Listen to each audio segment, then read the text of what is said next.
Bab 2 Sejumlah besar informasi. Saya hendak mengangkat telepon untuk melihat siapa pengirimnya ketika Matthew bergegas masuk ke kamar dan mengambil telepon. Dia meliriknya dengan tergesa-gesa, lalu kembali menatapku. Ini Mel. Apa masalahnya? Apakah kamu takut aku akan menemukan sesuatu? Saya memandangnya dengan curiga dan merasa tidak nyaman seolah-olah ada sesuatu yang salah. Pesan itu hanya terdiri dari 4 kata. Apakah dia mengetahuinya? Itu sudah cukup bagi saya karena itu menyiratkan orang lain takut saya mengetahui sesuatu.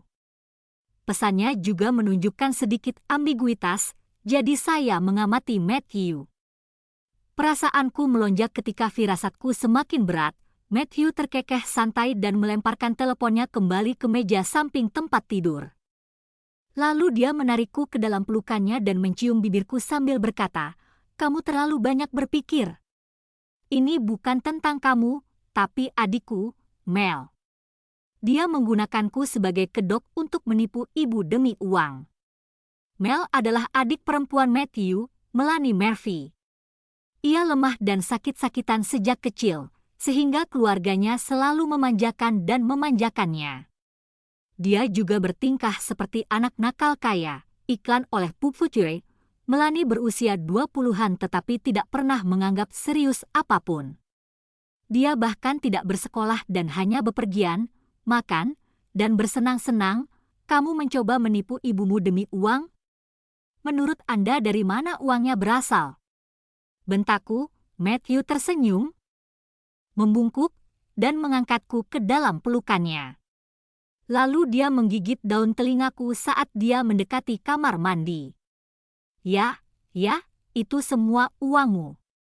Itulah yang terjadi jika aku menikahi wanita luar biasa dan pengertian sepertimu. Saya menghargai kata-katanya. Selama ini saya tidak pernah pelit terhadap keluarganya karena saya yakin keluarga yang harmonis membawa kesuksesan dalam segala usaha. Saya juga percaya dalam memperlakukan orang lain dengan kebaikan yang sama seperti yang saya terima. Putaran kedua kami di kamar mandi menghapus keraguan dan keluhan saya.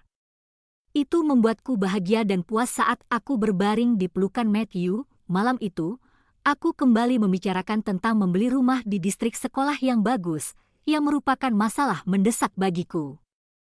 Kami telah tinggal di apartemen kecil seluas 500 kaki persegi ini sejak kami menikah. Ukurannya tidak mengganggu saya, namun saya tidak ingin Ava mengalami awal yang kurang menguntungkan. Dia akan mulai bersekolah, tetapi di lingkungan sekitar tidak ada sekolah yang bagus. Meskipun kami telah menabung uang untuk membeli rumah baru selama bertahun-tahun, Matthew selalu mengatakan bahwa kami tidak perlu terburu-buru. Dia ingin mencari lokasi terbaik di kota yang berkembang pesat sehingga kami tidak perlu terus berpindah-pindah. Iklan oleh Pop Future. Kali ini, dia tidak membantah ketika saya mengungkitnya lagi. Sebaliknya, dia menepuk pundakku, mencium keningku, dan berkata, "Oke, aku akan mencari tempat yang cocok untuk kamu lihat, lalu kamu bisa memutuskan." Tanggapannya membuatku senang, dan aku tertidur dengan nyenyak, melamun tentang sebuah rumah besar yang indah.